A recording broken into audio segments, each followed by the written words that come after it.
अस्सलामुअलैकुम, नमस्कार, आदाब। मैं हूं आपका दोस्त निहाल अख्तर पयामी और आप देखना शुरू कर चुके हैं आपका अपना चैनल, आपका प्यारा चैनल गांव मोहल्ला। एक बार फिर से आप सबों को नववर्ष की हार्दिक शुभकामनाएं, दिली मुबारकबाद। लंबे अरसे से आप हमसे ये सवाल कर रहे हैं कि सर आप कहाँ चले गए हैं, वीडियोज़ आपके नहीं आ रहे हैं।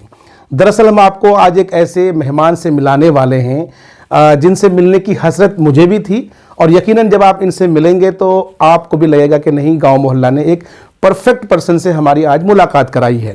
दरअसल हम बात कर रहे हैं अमोर विधानसभा से ताल्लुक़ रखने वाले और पूर्णिया के ऑल इंडिया मजलिस इत्तेहादुल मुस्लिमीन के डिस्ट्रिक्ट सेक्रेटरी, सही कह रहे हैं सर? जी हाँ, हम डॉक्टर अबू साइम साहब से आपकी मुलाकात कराने वाले हैं। सर बहुत बहुत शुक्रगुजार हैं, बहुत बहुत वेलकम है गांव मोहल्ला के स्टूडियो में। ये आपका भी मैं बहुत बहुत शुक्रगुजार हूँ कि आपने मेरा इंटरव्यू कराया और आपने मेरे लिए वक्त निकाला। और मैं तमाम आपके सब्सक्राइबर्स को भी इस नए साल की मुबारकबाद पेश करता हूँ और उन लोगों से गुजारिश करता हूँ कि गांव मोहल्ला चैनल ने जिस तरह से पूरे सीमांचल में एक सियासी हलचल मचाया है, ये दोनों के तरफ से है।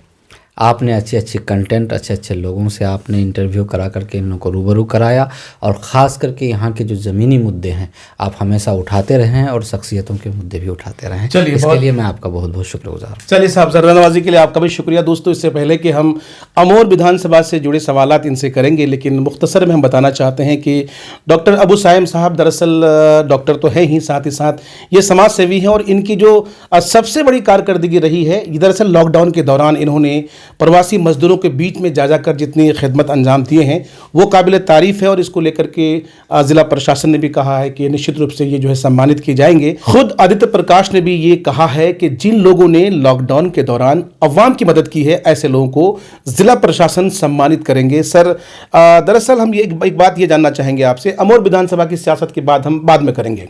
हमने लॉकडाउन के दौरान देखा, यानी हम बात कर रहे हैं कोरोना वायरस की, उस दौरान जब लोग घरों से निकलना पसंद नहीं करते थे, ऐसे में सोशल मीडिया के ज़रिए लगातार हमने देखा कि आप बेंगलोर के अलग अलग हिस्सों में जो प्रवासी बिहारी भाई हैं, मज़दूर हैं, कामगर लोग हैं, उन तक आपने मदद पहुंचाई, उनको हर तरह की सहूलियत देने की जो आपने पहल की वो काबिल तारीफ़ है। हम चाहेंगे कि ज़रा साहब इस पर आप तफसील से रोशनी डालिए प्लीज़। देखिए, जब कोरोना पैंडेमिक का लॉकडाउन का मसला आया और लॉकडाउन शुरू थे 3-4 दिनों में जो है लोगों में एक भय फैल गया। तो दो काम था, एक तो लोगों को भय से निकालना, लोगों को प्रिकॉशंस भी मालूम नहीं थे डिजीज़ के बारे में, कि हम लोग भी बहुत सारी चीज़ों में डाउटफुल थे कि किस तरह है, क्या है। जिस तरह से हू का और मेडिकल एसोसिएशन की गाइडलाइंस आई हम लोगों ने उस पर स्टडी किया और जब देखा तो लोगों को हमने सोशल मीडिया के ज़रिए से इसलिए भी जागरूक किया और इसके लिए जागरूक किया। और दूसरी है कि 3-4 दिन के बाद लोगों में जो है जिस तरह से काम धंधे बंद हो गए, आवागमन के सुविधाएं बंद हो गई, तो इसमें फिर जो है लोग बहुत ज़्यादा बेबस और लाचार हो गए, खाने पीने को तरस गए। जो लोग डेली वेजेस वाले मजदूर लोग थे वो लोग काफ़ी परेशान होने लगे और होटलों का जो बंद होना हो गया तो लोग अब घरों में राशन तो नहीं, उस वक्त शुरू में राशन भी नहीं दिया, जब बड़ी मुश्किल से मिलती थी। तो इसमें हमारे इलाके के जितने लोग बेंगलोर में थे वो सारे लोगों ने जो है हमको फ़ोन करना, जिनके पास नंबर था, और हमने खुद नंबर भी जारी किया था, उन लोगों ने हमें फ़ोन किया और हमने हत्तुल इम्कान जितनी हमसे हो सकी हमने अपने जाति इसमें उन लोगों की मदद की। जब जाति मदद से हमारा, और हम बोलते हैं ना, जब पानी सर से ऊपर चला गया तो फिर हमने वहाँ पर एक हमारे बिहार के मोहम्मद मोहसिन साहब IAS ऑफिसर हैं, वहाँ पर वो माइनॉरिटी डिपार्टमेंट के सेक्रेटरी थे उस वक्त उनसे मैंने रब्ता किया और उन्होंने मुझे मर्सी मिशन का नंबर दिया और मर्सी मिशन के थ्रू से हमने बहुत सारे लोगों को मदद। ये क्या है मर्सी मिशन? मर्सी मिशन वहाँ का एक ऐसा मिशन है जो कि कोई NGO की बात कर रहे हैं? जी NGO हैं। वो मिशन के तहत जो है जैसे गरीबों को जिस तरह से भी कोई मुसीबत हो या कहीं पर कुछ, जैसे एजुकेशन के मामले में, ट्रीटमेंट के मामले में, और ऐसे आपदा कोई आ जाए, ऐसे कोई पैंडेमिक डिजीज़ वगैरह आ जाए तो उसमें जो है लोगों की मदद करते हैं। चलिए, काबिल तारीफ़ है। इस पर चर्चा करना इसलिए ज़रूरी था क्योंकि मेरी ये ख्वाहिश थी कि जब भी आपसे मुलाकात होगी तो आप ही के ज़रिए हम अवाम तक ये बात पहुँचाएँगे कि वो लोग जो अवाम की मदद के लिए आगे आते हैं उन्हें सलूट करना चाहिए। खैर, अमोर विधानसभा चुनाव में जो बदलाव की मुहिम आपने चलाई वो क्रेडिट हम आपको इसलिए देना चाहते हैं क्योंकि आपके साथ चुनाव कैंपेन के दौरान जो चीज़ें हुई, जाहिर सी बात है वो कभी भुलाई नहीं जा सकती है। लेकिन चुनाव होता है, चुनाव के बाद कैंडिडेट आपका जीत जाता है, सब कुछ जब नॉर्मल हो जाते हैं, लेकिन मेन स्ट्रीम से, मेन फ्रेम से अबू साइम साहब गायब हो जाते हैं। वजह क्या है सर? देखिए, आप शायद इस बात को आप गायब कहना कहते हैं, लेकिन हम जो आज एक पार्टी से जुड़े हुए हैं, जो मजलिस इत्तेहादुल मुस्लिमीन है, वो पार्टी खिदमत इंसानियत के लिए जानी जाती है, लोगों के हक के लिए बात करने के लिए जानी जाती है। तो इसी मिशन के तहत हम पार्टी से जुड़े, और पार्टी का ये जो खिदमत है, जो बेबाकी है, उस पार्टी की बेबाकी को लेकर लोगों को, अवाम के बीच में हम आए। और अमोर विधानसभा, खास करके अगर आप देखेंगे तो सीमांचल में सबसे पिछड़ा विधानसभा अमोर विधानसभा है। वहाँ की जो पसमानदगी है वो सरे फहरिस्त है, आप देख रहे हैं। ये हम हमेशा से, कोई मुझे प्लेटफॉर्म नहीं मिलता था, हमेशा से हम इसको कूदते थे और अपने लोगों के लिए हम कुछ करना चाहते थे। फिर हमको एक प्लेटफॉर्म मिली, MIM पार्टी। हम MIM पार्टी के मंशे को लोगों तक पहुंचाने का एक अज़्म किया था, और वो हमारे सदर मोहतरम बिहार जनाब अख्तरुल इमान साहब ने, उनकी दावत पर हमने लोगों को जगाने का काम किया। मेरा मकसद था कि लोग जो इस तरह की जो पॉलिटिक्स है, जो अवाम के फ़ायदे के लिए न हो करके सिर्फ जाति फ़ायदे के लिए होती है, चाहे वो निचले स्तर से लेकर के MLA MP तक के जो कुछ भी हों। हमारा आज इंफ्रास्ट्रक्चर देखिए, हमारा जो यहाँ पर नदी कटाव का मसला है, सैलाब का मसला है, ये आज का मसला नहीं है। मानता हूँ ये प्राकृतिक मसले हैं, लेकिन प्राकृतिक को भी आप साइंटिफिकली उसे चेंज कर सकते हैं। बिल्कुल। तो उस चेंज करने के प्रयास क्यों नहीं किए गए? 41 साल पुराना, सबसे मेरा पहली जो लड़ाई थी, वो हमने जो पहली आवाज़ उठाई कि महानंदा बेसिन प्रोजेक्ट जो 43 साल पहले वजूद में आया, लेकिन उसकी बुनियाद की एक ईंट क्यों नहीं रखी गई? अगर नहीं रखी गई तो इसके लिए यहाँ के जितने सारे लोग हैं जो पॉलिटिकली एक्टिव थे या इक़्तिदार में थे, वो लोग इसके लिए सवाल क्यों नहीं उठाए? तो पहले मैं इसके लिए सवाल उठाया, और जब मैं इलाके में आया तो मैंने देखा कि हर कदम पर मुफलिसी, लाचारी, बेबसी है। इसके खिलाफ मुझे एक लड़ाई लड़नी थी, लोगों को जगाना था, और अल्हम्दुलिल्लाह हमने बहुत हद तक इसमें कामयाबी हासिल की। सारे MIM के मिशन को मैंने लोगों को बताया, और अल्हम्दुलिल्लाह हमको एक नुमाया कामयाबी मिली। इसमें बहुत सारे हमको मुश्किलों का सामना करना पड़ा, ठीक है। वो उन मुश्किलों को मैं बहुत कमतर आंकता हूँ, वो कुछ नहीं है। अगर सीमांचल के बदलाव के लिए, खास करके अमोर विधानसभा के बदलाव के लिए, डॉक्टर अबू सायम का अगर खून का एक एक ड्रॉप भी लग जाएगा तो हम देने के लिए तैयार। चलिए, ये तो आपकी कुर्बानी है और ये आपका जज्बा है। आपने जिस मिशन को आगे बढ़ाया उसमें आपको कामयाबी मिली। अब जब हम अवाम के बीच जाते हैं, जिन्हें उन्होंने अपना उम्मीदवार बनाया है, अपना नेता चुना है, उनको लेकर जब हम सवाल करते हैं तो कई लोग ऐसे होते हैं जिनका ये कहना होता है कि साहब हमारे क्षेत्र में हॉस्पिटल की जो फैसिलिटी है वो उसकी ज़रूरत है ना, और एजुकेशन सेक्टर में बेहतर काम करने की ज़रूरत है। कई जगह ऐसे हैं जहाँ पर बड़ी नदियों पर पुल बनाने की ज़रूरत है। ये सारे वादे चुनाव के दौरान आप लोगों के जरिए कहे गए थे कि साहब अगर आप हमारे उम्मीदवार को जिताते हैं तो हम करेंगे। मुमकिन है?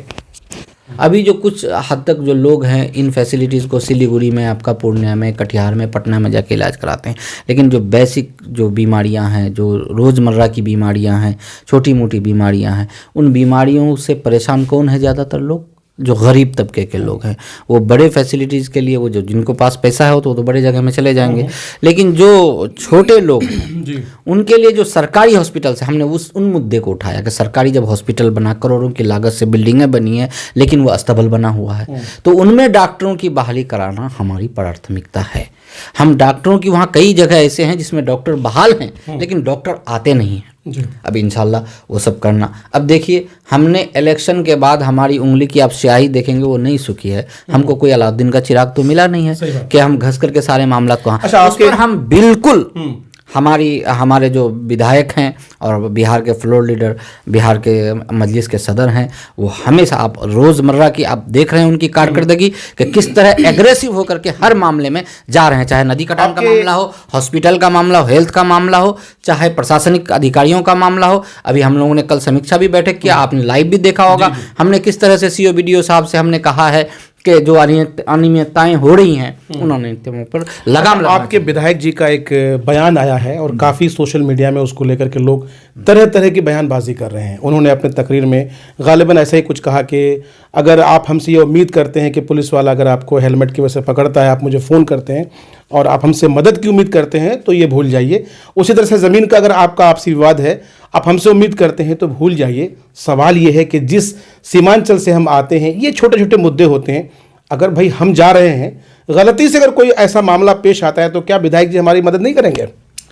देखिए, अब रही बात कि इस मैसेज में उनका आप अगर पॉजिटिव लेंगे, हमारे सदर मोहतरम का मैसेज आप पॉजिटिव लीजिए कि आप इल्लीगल काम न करें।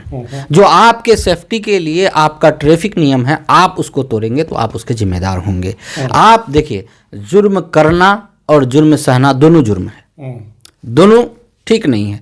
आप देखिए कि आपका हेलमेट पहन के गाड़ी चलाना किसकी सेफ्टी की बात हो रही है? आपकी सेफ्टी की बात हो रही है। और उसके लिए अगर जुर्माना लगाया जा रहा है तो आपकी सेफ्टी के लिए, आपकी जान बचाने के लिए लगाया जा रहा है। तो हम आवाम से जुड़े जो मुद्दे हैं, प्रशासनिक अधिकारियों के द्वारा इनके जो है अधिकारों का हनन नहीं हो, इनको हरासमेंट नहीं हो, हमारा भी फर्ज बनता है कि हम प्रशासनिक अधिकारियों की भी मदद करें, हम पुलिस बल की, ट्रैफिक की, सबकी मदद करें, ताकि हम भी सेफ रहें और हमारा समाज भी सेफ रहे। अबू साइम साहब, इस वक्त पूरे बिहार में ज़मीनों का जो सर्वे चल रहा है, म्यूटेशन का काम चल रहा है, आमतौर पर अमोर विधानसभा से ये शिकायतें आ रही हैं कि लोगों को तरह तरह की दिक्कतों का सामना करना पड़ रहा है। तो ऐसे में आप जाहिर है पार्टी के ज़िला सेक्रेटरी हैं और आपके विधायक हैं, आपकी तरफ से अवाम को इन मुसीबतों से, यानी इस काम में आने वाली परेशानियों से निजात दिलाने के लिए क्या कर रहे हैं आप लोग, क्या पहल कर रहे हैं सर? देखिए, कल इसी के बारे में शिकायतें तो बहुत तरह की थी और म्यूटेशन वाली शिकायत सबसे बड़ी शिकायत थी कि लोगों को अवैध वसूली की जा रही है लोगों से, दलालों के द्वारा। तो फिर हम लोगों ने वहाँ पर, हमारे विधायक जी के साथ मैं भी था, विधायक जी ने हमारे उसमें योजना भवन में बैठ करके सारे एसडीओ साहब, बीडीओ साहब और दूसरे प्रशासनिक अधिकारियों के साथ जो है कल एक समीक्षा बैठक हुई, जिसमें सारी बातें आवाम की क्या परेशानियां हैं, उन परेशानियों को लाइव सुना गया और उनका हल के बारे में सवालात भी सीओ साहब से पूछे गए कि इस तरह की क्यों। वो बोले कि हमसे कोई मतलब हमारी जानकारी में नहीं है। तो बताया गया कि भाई अगर आपकी जानकारी में नहीं है तो ऐसा अगर हो रहा है, ऐसा तो हो नहीं सकता कि सीओ साहब और बीडीओ साहब की जानकारी में नहीं हो। अगर ऐसी अनियमितताएं हो रही हैं तो ऐसी अनियमितताओं को बख्शा नहीं जाएगा। एक 13 भी दिया गया और कहा गया कि आप हमारी सहयोग करें। और जो लोग हैं, जैसे कि अब वो बोल रहे हैं कि देरी का वजह यह है कि ऑनलाइन है इसलिए देरी, कभी सर्वर डाउन हो जाता, तो कहा कि ऑफलाइन भी तो लिया जा सकता है। और सबसे बड़ा घोटाला ये होता था वहाँ पर कि जब कोई चीज़ के लिए कि कोई एप्लीकेशन देता तो वहाँ पर उसको रिसीविंग नहीं दी जाती थी। अब वो मैंडेटरी कर दिया गया है। हमारे विधायक जी ने कहा है कि अब जो है बिना रिसीविंग का, पावती का कोई भी दरखास्त आप जो है नहीं लेंगे। चलिए, एक और अहम सवाल लेते हैं। आपने चुनाव के दौरान खाड़ी पुल, रसेली पुल, पुल कट्टा और एक पुल और है जो मेरे याद में नहीं आ रहा है, ये 4-5 पुल हैं जो अधूरे बने हुए हैं। आपने चुनाव के दौरान कमिटमेंट किया कि अगर हम जीतते हैं तो निश्चित रूप से ये पुल बनाए जाएंगे। इसको लेकर क्या योजनाएं बनाई जा रही है?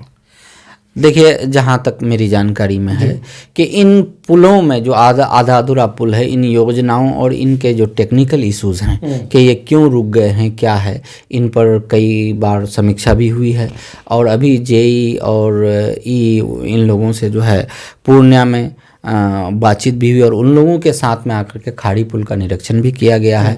और वहाँ जाना जा रहा है कि इस तरह के क्या मतलब इश्यूज़ हैं वहाँ पर, उनके ऊपर लगातार जो है वो नज़र बनाए हुए हैं हमारे विधायक जी। और वहाँ पर जो इसका पुल निर्माण विभाग है उनको एप्लीकेशन भी दिया गया है, उनके बारे में इश्यू में बिल्कुल बातचीत उनकी चल रही है। इंशाल्लाह बहुत जल्दी उसका नतीजा भी। एक और अहम सवाल है, हमारा जो इलाका है, सीमांचल का इलाका, फ्लड अफेक्टेड इलाका है, हर साल बाढ़ आता है, हर साल तबाही होती है। और अमोर विधानसभा की बात की जाए तो सबसे ज़्यादा जो तबाही होती है निश्चित रूप से अमोर विधानसभा में होती है। तो फ्लड को कंट्रोल करने के लिए कोई योजना है? देखिए, फ्लड कंट्रोल करने के लिए जो बड़ी योजनाएं हैं उसको इतना इमीडिएटली तो काम नहीं हो सकेगा। और इस बार अब देख लीजिए, प्रशासनिक अधिकारियों की जो नेग्लिजेंसी है, वो बात कल भी हम लोगों के समीक्षा बैठक में आई। उनकी नेग्लिजेंसी की वजह से अब बहुत सारे मामले ऐसे हैं कि जैसे अभी 70-75 जगह नदी का खूब कटाव हो रहा है। उन कटाव में 30-35 जगहों को ही उसका नाम आगे भेजा गया है।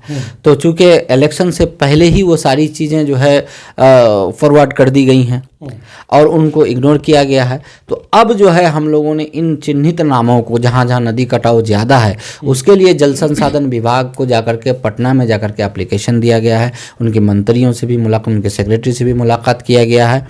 और यहाँ जो है आपदा विभाग से भी बातचीत हुई है। इसमें हम लोग पूरी तरह से जो है लगे हुए हैं, हमारे विधायक जी, 5 विधायक लगे हुए हैं, और वहाँ जाकर के एप्लीकेशन भी दिया गया, आप सोशल मीडिया में देखे भी होंगे। और अगर हमारे इस तरह से अगर हमारे एप्लीकेशंस को, इन लोगों की परेशानियों को दूर नहीं किया जाता है तो हम लोग एक बहुत बड़ी आंदोलन की तैयारी में हैं कि मार्च तक अगर हम लोगों का मसला सोल्व नहीं हुआ तो हम लोग जो है रोड पर उतरने पर मजबूर हो जाएंगे। ये तो अभी तक के जो सवालात हो रहे थे, दरअसल हम आपके विधायक से जुड़े सवालात कर रहे थे, लेकिन अब हम आपसे पर्सनल सवाल करने जा रहे हैं। जाहिर है चुनाव के दौरान जो कंट्रीब्यूशन आपका रहा है उसको कभी भुलाया नहीं जा सकता है, और सीधे तौर पर हम आपसे जानना चाहेंगे, साइम साहब संभावित प्रत्याशी पहले थे आप, और अवाम की तरफ से अब एक आवाज़ उठने लगी है, क्योंकि हम जब इलाके में जाते हैं, लोगों से बात करते हैं, तो 2-4 लोगों के नाम आते हैं कि साहब 2024 के चुनाव में अगर अख्तर साहब MP बन जाते हैं तो जाहिर सी बात है कि उस सीट पर किसी और को विराजमान होना है। तो ऐसे में जिन 2-4 लोगों का जिक्र होता है उनमें से एक नाम आपका भी आता है, लेकिन पर्सनली आप क्या सोचते हैं उसको लेकर के? देखिए, मैं हमेशा अपने काम के प्रति जो है बस ईमानदारी से रहता हूँ, जो मेरी ड्यूटी है। पार्टी का जो भी हुक्म होता है, मैंने हमेशा पार्टी के हुक्म को, पार्टी लाइन को सर आंखों पर, विधायक बनने की ख्वाहिश नहीं रखते? मैं काम किया हूँ। नहीं, विधायक बनने की ख्वाहिश नहीं रखते? की ख्वाहिश रखता हूँ, और जब पार्टी जब इस पर फैसला लेती है तो सारे पहलुओं को देखती है, और अगर मेरी खिदमत हमारे पार्टी को, हमारे कमेटी को पसंद आएगी, और आवाम की अगर आवाम को भी हमारी कारकर्दगी पसंद आएगी, हमने जो खिदमत दिए हैं, अगर वो खिदमत पसंद आएगी, आवाम की तरफ से मेरी आवाज़ उठेगी, ऑब्वियसली हम इससे बेहतर खिदमत करना चाहेंगे। एक बारीक सी चीज़ समझनी है, क्योंकि आपका जो रोज़गार है वो बेंगलोर में है और आपकी अवाम अमोर में है, जाहिर है गैप काफ़ी है, डिस्टेंस काफ़ी है, और चुनाव के दौरान जिस तरह से अवाम के बीच जमे रहे, बने रहे, डटे रहे, तो अवाम में आपकी एक पैठ बन गई। जाहिर है अब जब आप बेंगलोर चले जाएंगे, लंबे अरसे तक अगर वहाँ रह जाएंगे तो यकीनन अवाम शायद आपको भूल जाएगी। तो इस रिश्ते को जो है साहब लोग भूले ना, इसके लिए कुछ है प्लान, आप क्या कर देंगे? देखिए, रिश्ता कब भूला जाता है? जब रिश्ते को भूल देता है आदमी। नहीं, गैप होगा तो रिश्ता। देखिए, अब रही बात, गैप का सवाल नहीं है।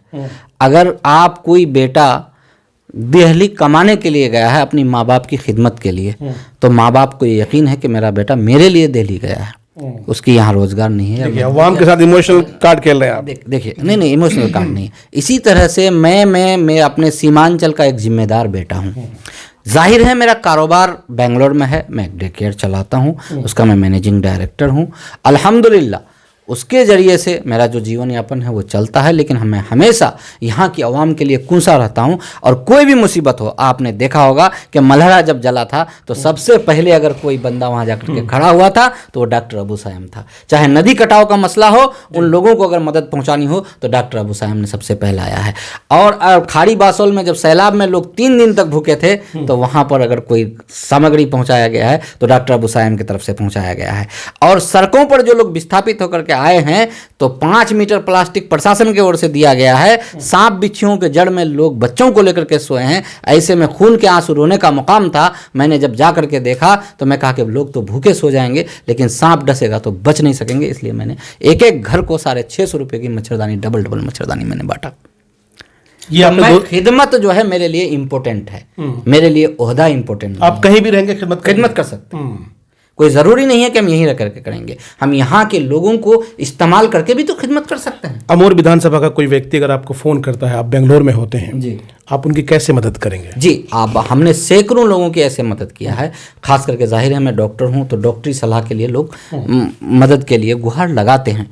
तो जब मैं उन लोगों से देखता हूँ तो बहुत सारे लोग यहाँ जो है काला बाजारी से ग्रस्त होते हैं। किसी को 7 mm का स्टोन है, आप समझिए मिसाल के तौर पर बता रहा हूँ, उसको डॉक्टर ने कह दिया तुमको ऑपरेशन करना पड़ेगा। अब बेचारा एकदम परेशान है, कहाँ होगा, यहाँ होगा, वहाँ होगा। तो ऐसे लोगों को जो है हम सही मशवरा भी देते हैं, और जिन लोगों को हकीकत में उनकी रिपोर्ट वगैरह देख करके लगता है कि नहीं इनको सही माने में ट्रीटमेंट की जरूरत है, ऐसे कई हमने केसेस किए हैं जहाँ लाखों का खर्चा हुआ है लेकिन हमने मुफ्त में उनका ट्रीटमेंट करवाया।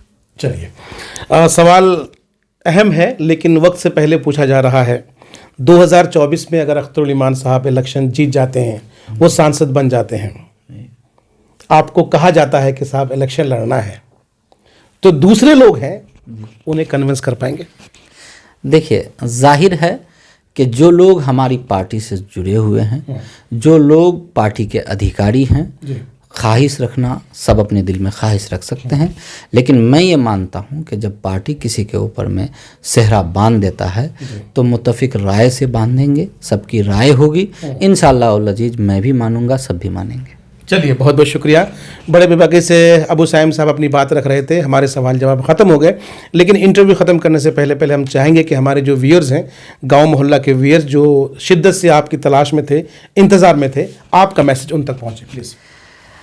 देखिए, मैं गांव मोहल्ला के व्यूअर्स से मैं ये कहना चाहूँगा कि अब सीमांचल में जो नेगेटिव राजनीति होती थी, जो दबंगई की राजनीति होती थी, जो शोषण की राजनीति होती थी, उसका दौर ख़त्म हो गया। अब आप लोग, हम ये नहीं कहते हैं कि किसी का भी, कोई भी पार्टी का आप आलोचना न करें, पॉजिटिव आलोचना भी करें, पॉजिटिव काम भी लें। किसी की जब तक आप ये, इसकी खूबसूरती है, क्या कहते हैं आप, ये लोकतंत्र की, कि मुख्तलिफ पार्टियां होंगी, मुख्तलिफ लोग इलेक्शन लड़ते हैं, लेकिन इलेक्शन के दौरान हो या इलेक्शन के आगे पीछे हो, अपनी आपसी भाईचारे को ख़त्म न करें। हर मुद्दे को, आप जो मुद्दे आपके सामने हैं, उन मुद्दों को अपने जो आपके प्रतिनिधि हैं, चाहे अभी आप जैसे देखिए, आप अभी इसका क्या कहते हैं, मुखिया का इलेक्शन होने वाला है, जो ग्राम पंचायत का इलेक्शन होने वाला है, उसमें भी आप संयम से काम लें। आप जो है उग्र होकर के न सोचें, सिर्फ अपनी मुफाद के लिए न सोचें। ऐसे लोगों को तरजीह दें जो शिक्षित हों, जो समाज के लिए पॉजिटिव सोच रखते हों, जो समाज को विकास करने के रास्ते पर लाने वाले हों, ऐसे प्रतिनिधियों को चुनें। और इलेक्शन के दौरान अपना आपसी सौहार्द बिल्कुल नहीं बिगाड़ें। जो घटना अमोर विधानसभा में हुई है, वो घटना कोई गैर लोगों ने नहीं किया है, वो घटना जाहिर है कि हमारे अमोर विधानसभा के लोगों ने किया है। हमारे साथ एक MIM की पूरी टीम थी, जो स्टार प्रचारक की टीम थी। ऐसी जो है निंदनीय घटना दोबारा कभी सीमांचल में नहीं हो, हम उस घटना की भी निंदा करते हैं। और ऐसे लोगों से, आप जो अगर किसी तरह के ऐसे सामाजिक लोग हैं, ऐसे लोगों का हमेशा बैकआउट करना चाहिए। और हमेशा जो है इलेक्शन को जो है पॉजिटिव वे में लेना चाहिए। और आप लोग जो है, जिस तरह से हम ये भी कहते हैं कि आज जो है गांव मोहल्ला जैसी हों, और जो भी आपका YouTube चैनल्स हैं, इन चैनलों का बहुत ज़्यादा योगदान है आज हमारी सियासत में। तो इसलिए इन लोगों को भी जो है, हम लोग जब तक इनको व्यूज़ नहीं करेंगे, इनको हम लोग नहीं सराहेंगे, बिल्कुल ये लोग सराहनीय कार्य कर रहे हैं। और इसलिए हम आप लोगों को भी सैल्यूट करते हैं कि आप छोटी छोटी मुद्दों को, जहां मेन स्ट्रीम मीडिया नहीं पहुंच पाती है, उन मुद्दों को, यहाँ के पुल पुलिया, सड़क नाले के मुद्दों को आप लोगों ने उठाया है। इन मुद्दों को आप जिस तरह से तरजीह दे रहे हैं, आप लोगों को भी तरजीह देना अवाम की जिम्मेदारी है, व्यूअर्स की जिम्मेदारी है। चलिए, बहुत बहुत शुक्रिया दोस्तों। आपको वीडियो कैसा लगा, आप कमेंट करके हमें ज़रूर बताइएगा। कोई सवाल अगर आपके जहन में हो जो आप सर से पूछना चाहते हैं, तो प्लीज़ कमेंट बॉक्स में सवाल का आप विवरण कर सकते हैं। हम उन तक आपका सवाल पहुंचा देंगे और इंशाल्लाह नेक्स्ट वीडियो में इस पर लेकर के आएंगे। तब तक के लिए हमें इजाज़त दीजिए। अल्लाह हाफिज़।